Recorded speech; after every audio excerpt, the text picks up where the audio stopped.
Suatu pagi yang cerah, kota Baghdad mendadak gaduh. Sebuah kabar mengejutkan menyebar begitu cepat, seperti api yang menjalar ke tumpukan jerami. Abu Nawas murtad. Kabar tersebut terdengar dari mulut ke mulut, mulai dari pasar, masjid, hingga ke rumah-rumah. Para pedagang yang biasanya sibuk berteriak menawarkan barang dagangan, justru sibuk membicarakan isu itu. Tak mungkin, bukankah Abu Nawas itu orang yang alim dan cerdik? Seru seorang pedagang roti. Barangkali selama ini dia hanya berpura-pura, sahut seseorang yang iri kepada Abu Nawas. Tak butuh waktu lama, kabar tersebut sampai ke telinga Baginda Raja Harun ar-Rasyid. Baginda Raja yang mengenal baik kelakuan Abu Nawas merasa ada sesuatu yang janggal. Baginya, tidak mungkin Abu Nawas benar-benar murtad. Namun, demi ketenangan rakyatnya, Baginda Raja memutuskan untuk memanggil Abu Nawas ke istana. Ketika Abu Nawas tiba di istana, suasana begitu tegang. Para menteri dan penasihat kerajaan sudah berkumpul, menatap Abu Nawas dengan penuh curiga. Beberapa di antara mereka berbisik dengan ekspresi serius. Baginda Raja Harun ar-Rasyid yang duduk di singgasananya langsung menatap tajam sahabatnya itu. "Abu Nawas," ujar raja dengan nada berat, "aku mendengar kabar tentangmu. Apa benar engkau murtad?" Sontak riuh. Beberapa penasihat menjerit, "Astagfirullah." Seorang menteri bahkan memukul meja sambil berseru, "Ini penghinaan, tangkap saja dia, Paduka." Namun, Baginda Raja yang jauh lebih bijak hanya menatap Abu Nawas dalam-dalam.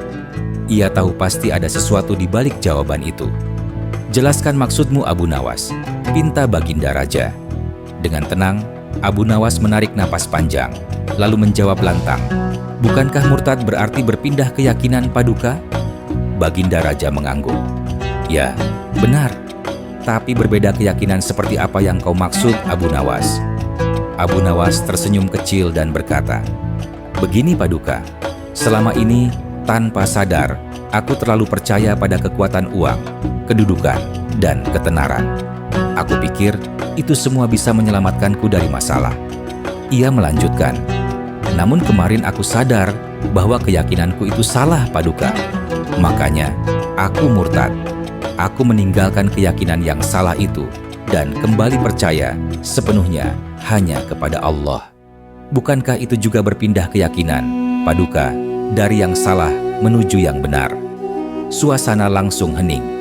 Kata-kata Abu Nawas seperti petir yang menyambar pikiran mereka. Bahkan penasihat kerajaan yang tadinya ribut kini hanya bisa menunduk malu. Beberapa menteri tampak saling pandang, seakan baru saja ditampar kenyataan. Namun, di tengah keheningan itu, seorang menteri yang iri pada Abu Nawas berteriak, "Paduka, ini hanya akal-akalan Abu Nawas. Dia selalu membuat kegaduhan dan mencari perhatian." Abu Nawas menatap menteri itu dengan tersenyum penuh kesabaran.